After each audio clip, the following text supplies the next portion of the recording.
ቀኖቿን ሌሎችን በመንከባከብ ታሳልፍ ነበር።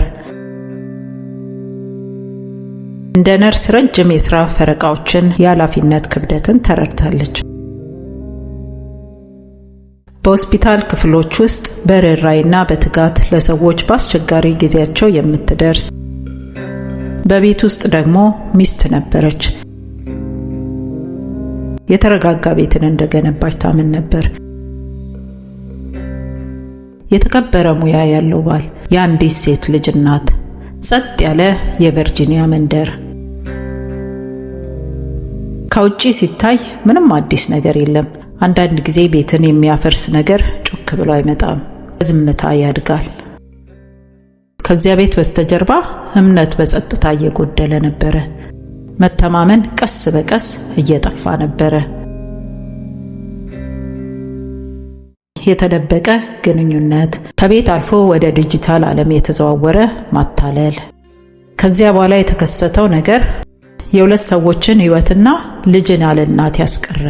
እውነቱ ሲወጣ ታሪኩን እንደሚያውቁት የሚያስቡትን ሁሉ ያስደነገጠ ነበር።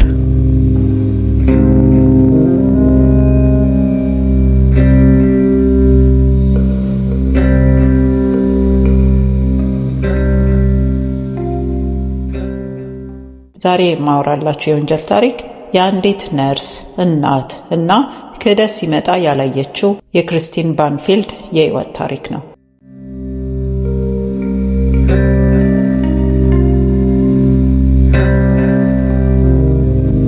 ክሪስቲን ባንፊልድ እና ብራንደን ባንፊልድ በኤረንደን ፌርፋክስ ካውንቲ ቨርጂኒያ የሚኖሩ የሚዋደዱ ባልና ሚስት ነበሩ።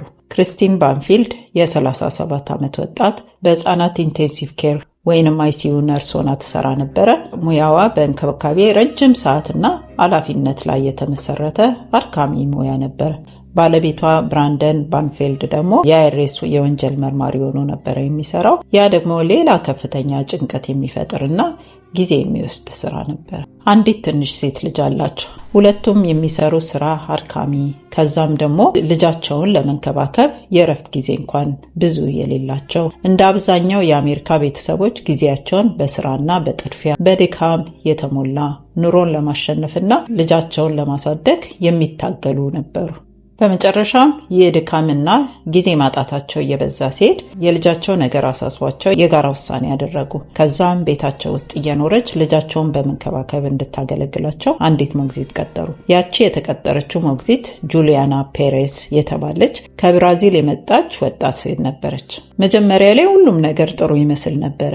ልጃቸው በእንክብካቤ መያዝ ጀመረች። እነሱም ትንሽ እረፍት አገኙ። ምንም አዲስ ነገር አልነበረም። ነገር ግን ከጊዜ በኋላ ነገሮች እየደበዘዙ ሄዱ።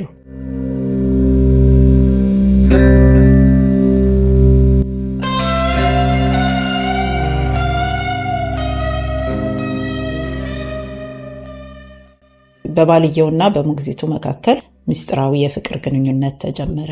ብራንደን ከጁሊያና ጋር የፍቅር ግንኙነት ጀመረና በስራ ሀሳቦ ተደብቆ ወደ ኒውዮርክ በመሄድ መዝናናትና በየጊዜው መዝናናት ጀመሩና ሁለቱም ካመነቻቸው ሴት ተደብቀው ምስጢራዊ የፍቅር ጊዜያቶችን ማሳለፍ ጀመሩ። ግንኙነቱ እየቀጠለ ሲሄድ ግን ሁኔታው የበለጠ አደገኛ እየሆነ ሄደ።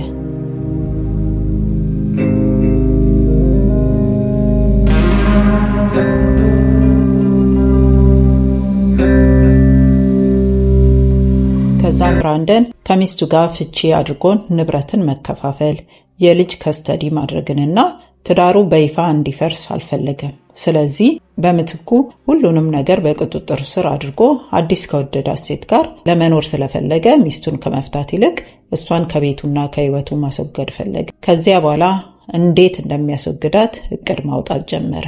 የብራንደን እቅድ እንደዚህ ተጀመረ። ብራንደን ሽጉጥ ገዝቶ ጁሊያናን በጠመንጃ ክልል ያሰለጠናት ጀመረ።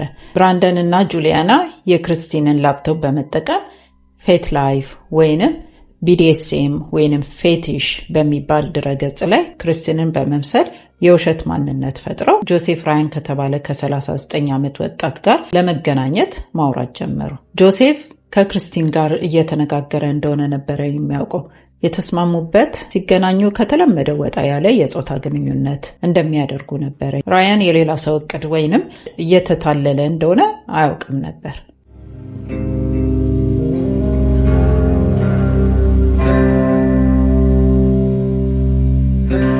ፌብሩዋሪ 24 2023 ጠዋት ላይ ብራንደን እና ጁሊያና ራያንን በቴሌግራም አማካኝነት እስከ ዛሬ ድረስ የሚጻጻፉትን ያወሩትን ወጣ ያለውን የጾታ ግንኙነት ለመፈጸም ቤት እንዲመጣ ጋበዙት። ያንን ስምምነት አድርገው ጊዜውን አረጋግጠው ነገሩት።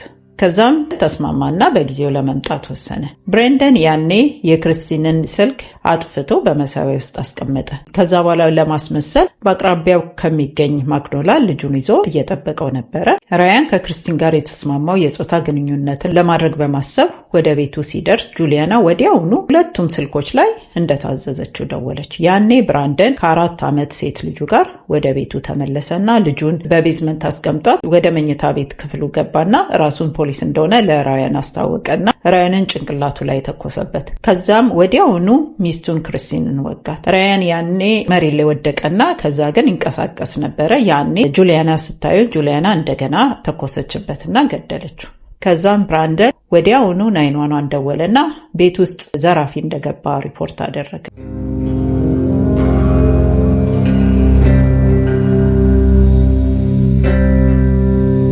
ፖሊስ ወደ ቤት ሲደርስ በቤት ውስጥ ጆሴፍ ራያን በተተኮሰበት ጥይት እዛው ሕይወቱ እንዳለፈና ክሪስቲን ደግሞ እንደተወጋች ተመለከቱ። ነገር ግን ክሪስቲን ብዙም ሳትቆይ ከጉዳቷ ማገገም አቅቷት ሕይወቷ አለፈ።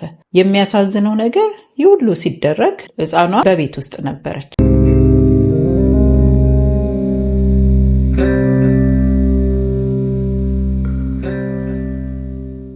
ለፖሊስ የተነገረው ታሪክ የቤት ዘራፊ እንደገባ ቢሆንም የብራንደን ምንም የያዘን ስሜት አለማሳየትና የተረጋጋ ባህሪው የሚያጠራጥር ነገሮችን እንዲያስተውሉ አድርጓቸዋል። ለወራት ያህል መርማሪዎች በጸጥታ ይሰሩ ነበረ። ከዛም ከ8 ወራት በኋላ ጁሊያና ፔሬዝ ተያዘች። ግድያውን ከብራንደን ጋር እንዳቀዱ አመነች። እሷም የነበራትን ሚና ተናግራ ማስረጃዎችን ዘርዝራ ሰጠች።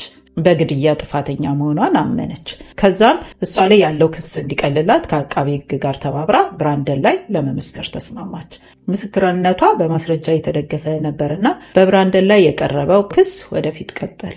የዲጂታል ማስረጃዎችና ፎቶዎች ከሚስቱ ሌላ ከሞግዚቱ ጋር ግንኙነት እንዳላቸውና ሚስቱን ለመግደል እቅድ ማውጣታቸውን፣ የፌስ ላይፍ እና የቴሌግራም መልእክቶች መጻጻፋቸውንና ግድያውን በእቅድ መፈጸማቸውን ከጁሊያና ኑዛዜ ጨምሮ በማስረጃ ከተረጋገጠ በኋላ ብራንደን የትራፊክ መብራት ይዞት በቆመበት ተያዘ።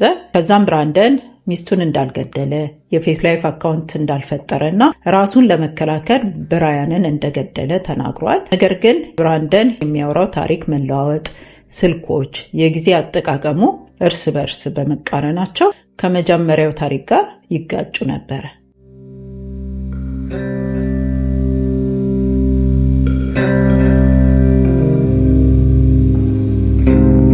ዳኞች በ2 ቀናት ውስጥ ለ9 ሰዓታት ያህል ተወያይተው የራስን የመከላከል ጥያቄውንና የቤት ዘረፋውን ታሪክ ውድቅ አደረጉት። እንደ አቃቢ ሕጎች ገለጻና አሁን በሕጋዊ ፍርድ የተረጋገጠው ብራንደን ሚስቱን አስመስሎ በኦንላይን ላይ የፌቲሽ ድረገጽን በመጠቀም እንግዳ ሰውን አታሎ ያንን ሰው ለሚስቱ ግድያ ለመጠቀም ካቀደ በኋላ ሁለቱንም ገሎ የውሸት ወንጀል ትዕይንት በማቅረብ ከወንጀሉ ነፃ ለመሆን ሞክሯል። ነገር ግን በግድያው አዘኔታን አለማሳየቱ፣ ዲጂታል ማስረጃው፣ ለወራት እቅድ ማውጣት፣ ልጁ በወቅቱ ቤት ውስጥ መሆኗ ይህ ሁሉ ወንጀሉ እንዲጋለጥ አድርጎታል። ዳኞቹ ወንጀሉ የታቀደ የተሰላ ክህደትና ሆን ተብሎ የተደረገ እንደሆነ ግልጽ አድርገዋል። ብራንደን በ2 ከባድ የግድያ ወንጀል፣ የጦር መሳሪያ አለአግባብ በመጠቀምና ሕፃናትን አደጋ ላይ በመጣል ክሶች ጥፋተኛ መሆኑን ተረጋግጦ ፍርድ ቤቱ የዕድሜ ልክ እስራት ፈርዶበታል። ፍርዱ ለሜይ 8 2026 ተቀጥሯል። ይህ ወንጀል በቨርጂኒያ ሕግ መሰረት ከሞት ቅጣት ያነሰ ከባድ ቅጣት ነው። በመጨረሻ ብራንደን ፍርዱን አግኝቶ በእስር ቤት ይሞታል። ነገር ግን 2 ሰዎች ሕይወታቸው አደጋ ላይ እንደሆነ ሳያውቁ ሕይወታቸው ተቀጥፏል። አንዲት ሕፃን ልጅ ደግሞ እናቷን በሞት አባቷን ደግሞ የእናቷ ገዳይ ሆኖ ሕይወቱ በእስር ቤት ያበቃል። አንዳንድ ጊዜ አደገኛው ጉዳት የሚመጣው ከማናቃቸው ሰዎች ብቻ ሳይሆን በጣም ከምንወዳቸው በነፃነት እምነታችንን ከምንሰጣቸው ክህደት ጀርባ ሊደበቅ ይችላል። የብራንደን ታሪክ የሚያስተምረን ራሱን በጣም ከመውደዱ የተነሳ ዙሪያው ያለው ነገር እንኳን አልታየውም ነበረ። መፋታትንና መለያየትን ያልፈለገበት ምክንያት ከተለያየው ንብረት ይወሰድ ይችላል፣ ልጄ ልትወሰድብኝ ትችላለች፣ ወይንም ደግሞ ለልጄ የምከፍለው ገንዘብ ሊኖር ይችላል ብሎ ስላሰበ ይህንን ለመውሰድ እሷን ብቻ ከንብረቱና ከልጁ ማስወገድና እሱ ከሚወዳት ሴት ጋር መኖር ነበር የፈለገው። ነገር ግን ያልገባው ነገር ከሷ ጀርባ ብዙ የሚወዷት ሰዎች፣ ልጁ እናት እንደሚያስፈልጋት፣ ነገ እሷ ተነስታ እንደምትጠይቀው ሁሉ ራስ ወዳድነቱ፣ ገንዘብን መውደዱ ይህንን ሁላ ነገር እንዳያይ አእምሮን አሳውሮታልና አንዳንድ ጊዜ ራሳችንን በጣም ከመውደዳችን የተነሳና ስለ ራሳችን ብቻ ከማሰባችን የተነሳ ዙሪያችን ያለውን ነገር ሁሉ እንረሳለን። በሕግ እንደምንጠየቅ፣ ፋሚሊ እንዳለ፣ ያ ሰው ብዙ ወዳጅ እንዳለው ማሰብ ያቅተንና ወደ ወንጀል ውስጥ እንገባለን። የዛሬው ታሪክ የሚያስተምረን እኛ ላይ ሊደረግብን የማንፈልገውን ነገር ሰዎች ላይ ማድረግ እንደሌለብን ነው። እኛ ራሳችንን እንደምንወድ፣ ለራሳችን እንደምንጠነቀቅ፣ ለራሳችን እንደምናስብ ለሌሎች ሰዎች ብናስብ ብንጠነቀቅና ሌሎች ሰዎችን ብንወድ እንዲህ አይነት ወንጀልን አንሰራም። እንዋደድ፣ እንተሳሰብ፣ እንከባበር ብዬ እመክራለሁ። የዛሬው ታሪክ ይህንን ይመስላል። ታሪኩን እስከ መጨረሻው ድረስ ከኔ ጋር ሆናችሁ ስለተከታተላችሁ እጅግ አድርጌ አመሰግናችኋለሁ። ሌላ በአሜሪካ ውስጥ የተፈጸሙ እውነተኛ የወንጀል ታሪኮችን መስማት የምትፈልጉ ከሆነ ይህንን ቻናል ሰብስክራይብ ካላደረጋችሁ ሰብስክራይብ እንድታደርጉ ጋብዛችኋለሁ። ሰብስክራይብ ያደረጋችሁ ደግሞ ላይክ፣ ሼር፣ ኮሜንት እንድታደርጉ በትህትና እጠይቃችኋለሁ። ስለምሰጡኝ ምክር፣ አስተያየት ከልብ አመሰግናለሁ። በሌላ ታሪክ እንገናኛለን። እስከዛው ደህና ሁኑ። ባይ